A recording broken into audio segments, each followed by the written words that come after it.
है सादा।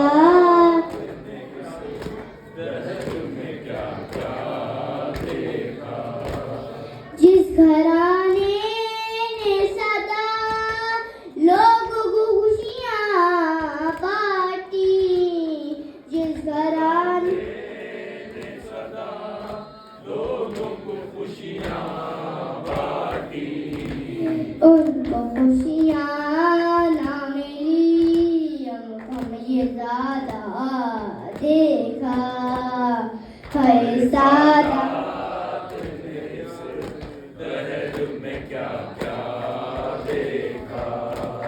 सब्ज़ गुंबद के करीब मरकत ज़हरा है मगर, सब्ज़ गुंबद के करीब मरकत ज़हरा है मगर, बाबा ने बेटी की तुर्बत पे नज़ाया देखा है सादा।